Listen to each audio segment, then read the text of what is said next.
haatanna dalkan maraykanka sidaad wararkayaga idaacaddeenna galabnimo iyo tan caawaba ku maqlayseen musharaxa xisbiga jamhuuriga uu xushay inuu doorashada guud ee madaxweynenimada uga qayb galo ee mitt romney ayaa xalay jeediyey khudbad uu ku aqbalay magacaabista xisbigiisa uu u magacaabay inuu noqdo siyaasiga jamhuuriga u matali doona doorashada madaxweynenimada maraykanka ee la qaban doono bisha nofembar ee sanadkan oo ay jamhuuriguna isku dayi doonaan inay aqalka cad kula wareegaan.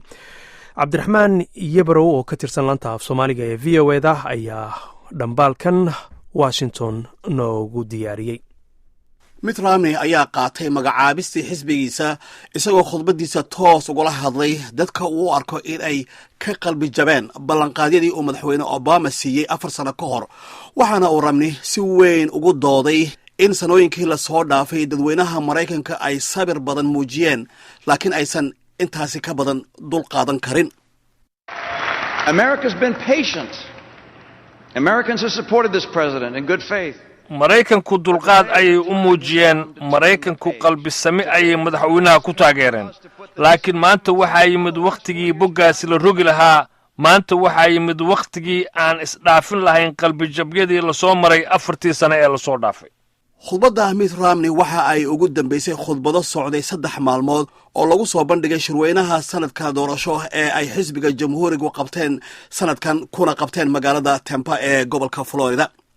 waxaa 3 maalmood ee shirweynuhu uu socday ay jamhuurigu soo jeesheen khudbado ay akhriyeen siyaasiyiinta maanta malaha ugu magac dheer jamhuuriga oo mid kasta isku dayay inuu mitt romney ka difaaco dhaliilaha dimuqraadiga u soo jeesheen, iyagoo si weyn u qurxinaya mawduucyada ay u arkaan in romney ay u bili karaan fursadaha uu November ku guulaysan karo. waxaa siyaasiyiinta jamhuurigu ay 3 maalmood isku dayeen inay u qiildayaan sida jamhuurigu wax uga tari doono arrimaha Obama uu kaga fiican yahay ama uu haatan kaga horeeyo Romney. mawduucyada sida weyn loo faaqiday waxaa ka mid ah midda haweenka.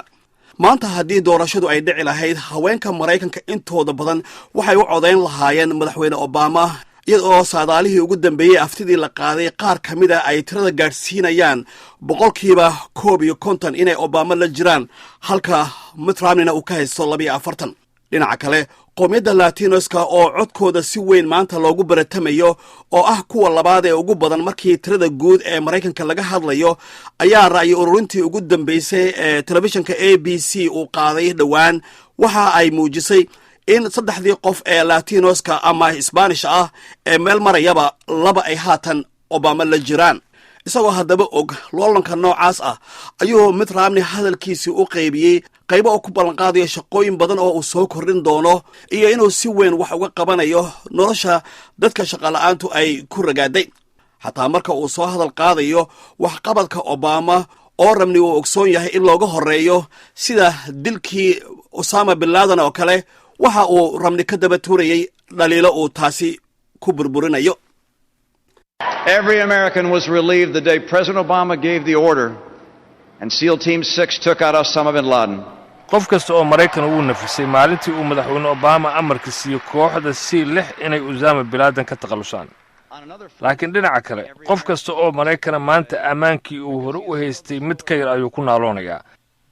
sababtoo ah waxaa madaxweyne Obama uu ku guuldareystay inuu hakiyo cabsida iyo khatarta uu adduunka ku hayo nuclearka Iran.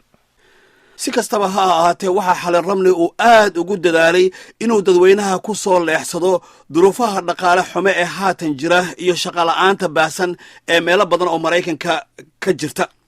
waxaana uu mar si toos ah dadweynaha u weydiiyey haddii 4 sano ka hor aad isbeddel doon ahaydeen oo aad jecleedeen isbeddel yimaada taana aad ugu codayseen Obama, maanta aniga io codeeya, waayo Obama isbeddelkaasi ma uusan keenin.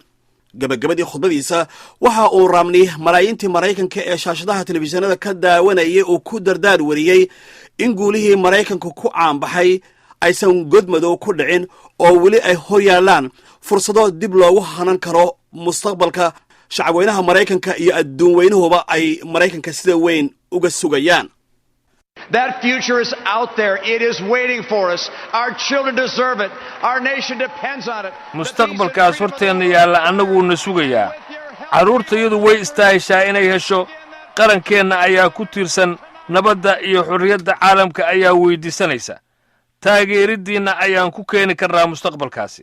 aan caawa bilowno in maraykanka aan u helno mustaqbalkaasi wanaagsan. waana aad mahadsantihiin.